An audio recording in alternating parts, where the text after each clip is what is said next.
ఉదయం 11 గంటలకు రాష్ట్ర అసెంబ్లీ ప్రత్యేకంగా సమావేశం కానుంది. అంతకుముందు అసెంబ్లీలో కేబినెట్ భేటీ అవుతోంది. ప్రభుత్వం ప్రతిష్టాత్మకంగా తీసుకున్న కులగణన రిపోర్టుపై కేబినెట్ భేటీలో చర్చించనున్నారు. ముఖ్యమంత్రి రేవంత్ రెడ్డి అధ్యక్షతన జరిగే మంత్రివర్గ సమావేశంలో ఎస్సీ వర్గీకరణ నివేదికపై కూడా డిస్కస్ చేయనున్నారు. రెండు నివేదికలకు మంత్రివర్గం ఆమోదించిన తర్వాత 11 గంటలకు అసెంబ్లీ సెషన్ ప్రారంభం కానుంది. ఈ నివేదికలపై అసెంబ్లీలో ప్రత్యేక చర్చ జరగనుంది. బీసీ రిజర్వేషన్లు, కులగణన, ఎస్సీ వర్గీకరణపై చర్చ తర్వాత సభ ఆమోదం తెలపనుంది. ఎస్సీ వర్గీకరణపై ప్రభుత్వం ఏర్పాటు చేసిన ఏకసభ్య కమిషన్ మంత్రివర్గ ఉపసంఘానికి నివేదిక సమర్పించింది. మంత్రి ఉత్తమ్ నేతృత్వంలోని కమిటీకి justice Shamim commission report submit చేసింది. పూర్తి స్థాయిలో అధ్యయనం చేసిన తర్వాత రిపోర్టును అందించినట్లు ఏకసభ్య కమిషన్ తెలిపింది. ఇటు మంత్రివర్గ ఉపసంఘం ఎస్సీ వర్గీకరణపై చర్చించింది. కేబినెట్ భేటీలో రిపోర్టును ప్రవేశపెట్టి ఆమోదించనున్నారు. ఇక ఇదే అంశానికి సంబంధించి షరీఫ్ పూర్తి వివరాలు అందిస్తారు. తెలంగాణ అసెంబ్లీలో ఇవాళ బిగ్ డేగా ఉండబోతోంది. రెండు కీలకమైనటువంటి నివేదికలను అసెంబ్లీలో చర్చ పెట్టబోతోంది అధికార కాంగ్రెస్ పార్టీ, తెలంగాణ ప్రభుత్వం.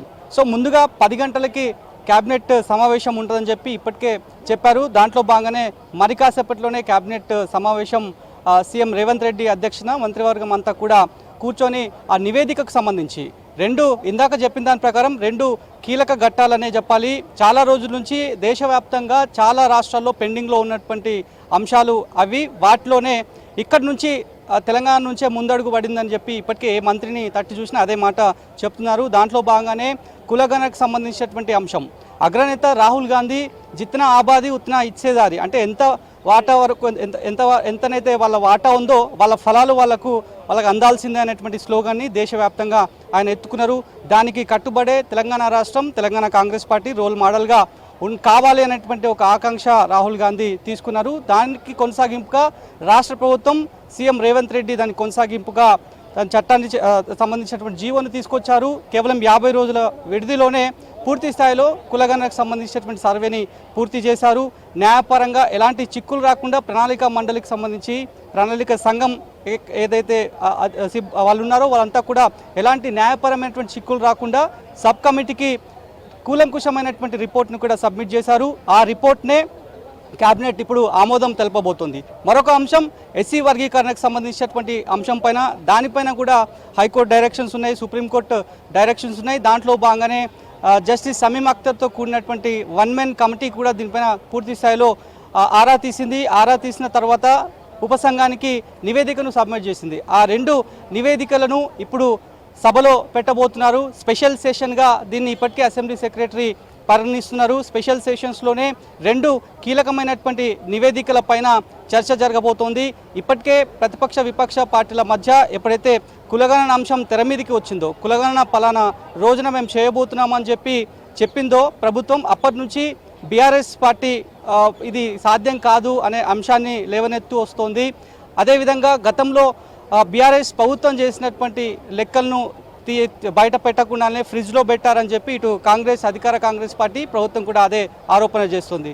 చెప్పినాం, మాట ప్రకారం ఇప్పుడు చేసి చూపిస్తున్నాం, చేసినాం అనేటువంటి అంశాన్ని చెప్తున్నారు. ఇక ఎలాంటి చర్చ ఉండబోతోంది? ఇప్పటికే బీఆర్ఎస్ పార్టీకి సంబంధించినటువంటి చాలామంది నేతలు తప్పుబడుతున్నారు. బీసీల సంఖ్యను ఉద్దేశపూర్వకంగా తక్కువ చూపించారు, ఓసీలను ఎక్కువ చూపించారు అనేటువంటి అంశాన్ని కూడా వాళ్ళు తెర మీదకి వస్తున్నారు.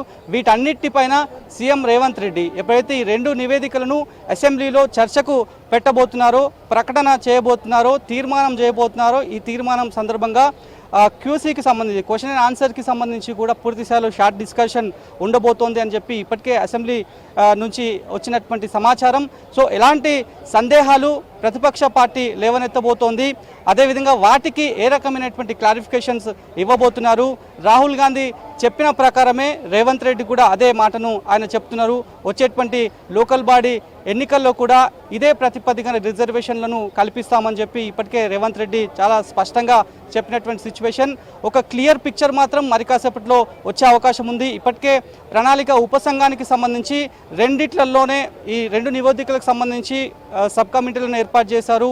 ఉత్తమ్ కుమార్ మంత్రి అధ్యక్షతన ఆయన చైర్మన్గా ఉన్నారు.